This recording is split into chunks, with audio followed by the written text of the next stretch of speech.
ওকে, last কোয়েশ্চেনে আমাদেরকে বলছে find the position vector of the ship when it is due south of the light house. আচ্ছা, so due south মানে হচ্ছে গিয়ে এরকম। সো সাউথ থাকা মানে আমাদের এখানে এবার আইটা সেম। কীভাবে আই সেম?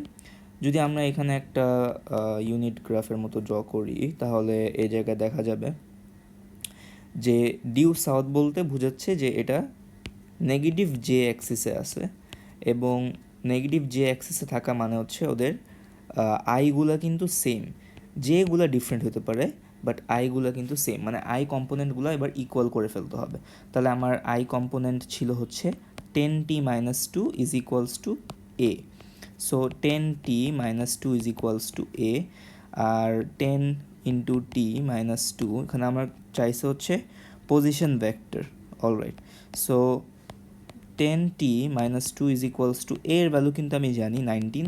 এখান থেকে আমার টি এর ভ্যালু বেড়ে যাব which is 2.1 hours.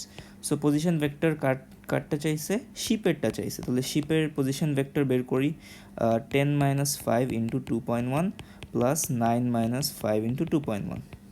So 10-5 into 2.1 যদি আমি করি তাহলে আমার আসতেছে হচ্ছে সেখানে একটু ভুল করছে আই গেস, 10 এখানে 5t হবে না, এই জায়গায় হবে 10t-2। Okay, really sorry, 10t-2। So 10 into 2.1 - 2 করলে আমার আসবে এইদিকে 19। এখানে 19 আই হবে বিকজ যেটা বললাম ওদের আইগুলো কিন্তু সেম। লাইট হাউসের যে আয়ের কম্পোনেন্টটা আর শিপের যে আয়ের কম্পোনেন্টটা ডিউ সাউথে থাকার কারণে কিন্তু সেম হবে। সো এটা চোখ বন্ধ করে 19 আই দিতে পারবা।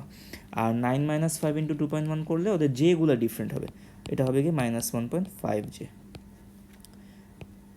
ওকে, so this is the position vector of the ship when the lighthouse is due south. ওকে, তো এটাই ছিল এই ম্যাথটা।